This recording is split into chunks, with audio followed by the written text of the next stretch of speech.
अस्सलाम वालेकुम। आज मैं लाई हूँ बहुत ही मजेदार शलजम का अचार। और शलजम का अचार बहुत ही जायकेदार होता है। इसको बनाने के लिए मैंने शलजम लिए हैं 1.5 किलो।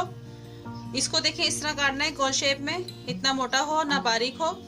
और पानी में उबालेंगे इसको। सबसे पहले हम 4 गिलास पानी में उबालेंगे। पानी मैंने उबलने के लिए रख दिया है।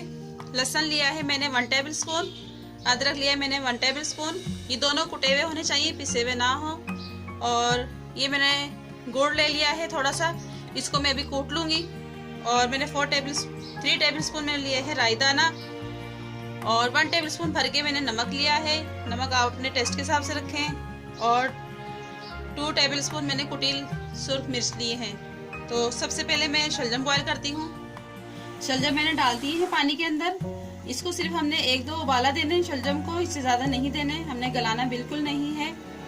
ये जब उबाल हो जाएगा तो मैं आपको बताती हूँ क्या करना है। ये देखें, इसको 1-2 उबाले आ गए हैं शलजम को। इसको मैं निकाल लेती हूँ। और इसका पानी बिल्कुल भी जाया नहीं करना, क्योंकि हमने बाद में यही पानी डालना है शलजम के अचार के अंदर। ये पानी वाला है शलजम का अचार।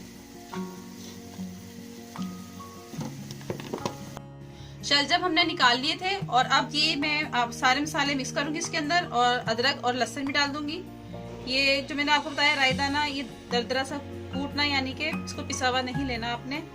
तो सबसे पहले मैं लहसुन डालूंगी।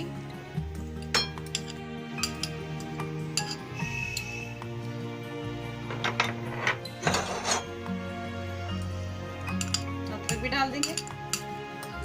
और ये मैंने शलजम का पानी निकाला है, नीम गरम है ये।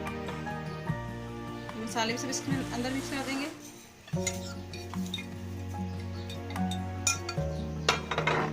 इसमें हल्का सा पानी डाल के मिक्स करेंगे।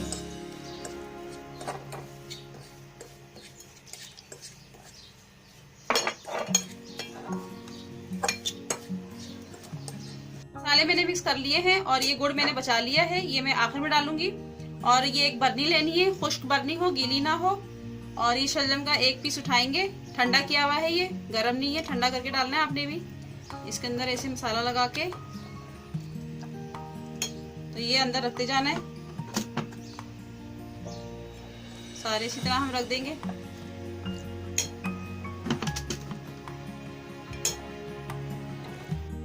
शलजम को मैंने मसाला लगा के रख दिया है बरनी के अंदर। और ये जो गुड़ था, इसको मैंने पानी डाल के हल्का सा घोल लिया है। शलजम का पानी डाल के घोला है मैंने। और शलजम का जो पानी था वो ठंडा होने के लिए रख दिया है। जब वो ठंडा हो जाएगा तो मैं आपको बताती हूँ फिर क्या करना है। शलजम का पानी ठंडा हो गया है और मैं इसको शलजम में डाल दूंगी।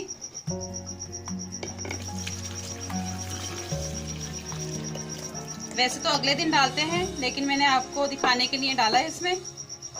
और ये गुड़ वाला पानी है, ये भी डाल देंगे इसके अंदर। और ये इसको कवर कर देंगे।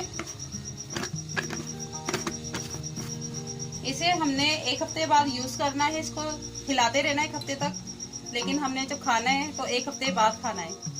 ये बहुत ही मजेदार, बहुत ही टेस्टी अचार होता है। इसको आप दाल चावल के साथ खाएं, खिचड़ी के साथ खाएं, या आलू की तहारी के साथ खाएं। बहुत ही लजीज लगता है, बहुत ही मजेदार है ये। तो अगर मेरी रेसिपी आपको अच्छी लगे तो लाइक करें, शेयर करें, कमेंट करें। और अगर सब्सक्राइब नहीं किया तो सब्सक्राइब ज़रूर कर दें। और साथ बेल आइकन के बटन को भी क्लिक कर दें, ताकि मेरी हर नई आने वाली वीडियो का नोटिफिकेशन आपको मिलता रहे। और दुआ में याद रखें। अल्लाह हाफिज़।